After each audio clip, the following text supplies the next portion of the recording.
নমস্কাৰ, মই ময়ূৰী দত্ত। মোৰ ব্যক্তিগত ফটোগ্ৰাফাৰ কুলদীপ ডেকা, সকলোৱে জানে মোৰ মৰমৰ ভাইটি বুলি, নলবাৰীৰ ল'ৰা।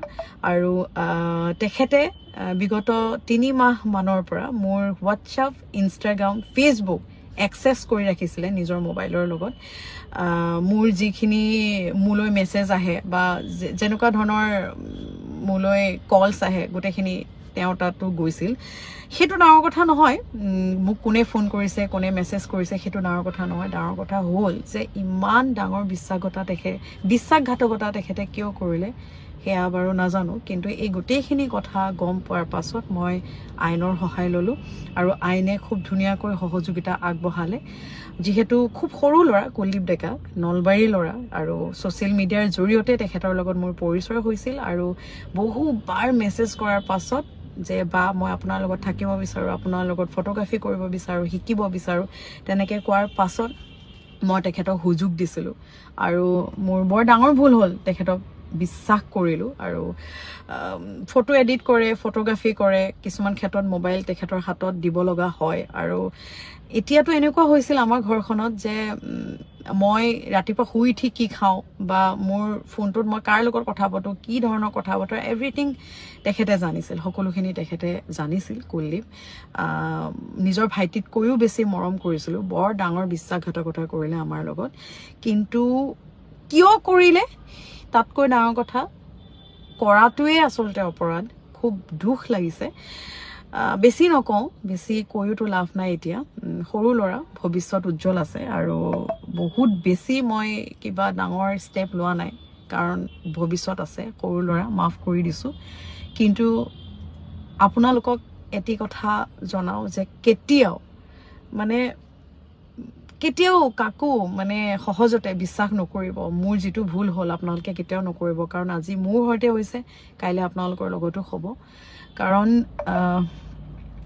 যিটো ল'ৰাই ফটোগ্ৰাফী কৰাৰ পাছত প্ৰগ্ৰেমত যেতিয়া আমি পে'মেণ্ট কৰোঁ মিউজিচিয়ানক বা আমাৰ টিম মেম্বাৰক, তেতিয়া কেতিয়াবা মৰমতে 300-400 টকা বা 500 টকা বঢ়াই দিয়া হয়। আৰু তেনেকৈ বঢ়াই দিলে সি মোক জিপে' কৰি ঘূৰাই দিয়ে ল'ৰাটোৱে, যে বা মোক কিয় বেছি পইচা দিছে, মই এইটোহে পাওঁ আপোনাৰ পৰা, মোক বেছিকৈ নিদিবচোন, এনেকৈ কয়।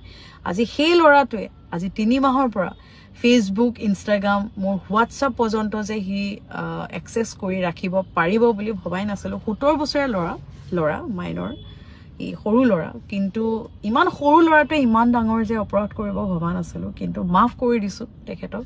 উজ্জ্বল ভৱিষ্যত আছে। আশা ৰাখিছোঁ ভৱিষ্যতে এনেকুৱা ধৰণৰ কাম নকৰে, শিকক, আনক কেতিয়াও অন্যায় নকৰক আৰু নিজে আগবাঢ়ি যাওক।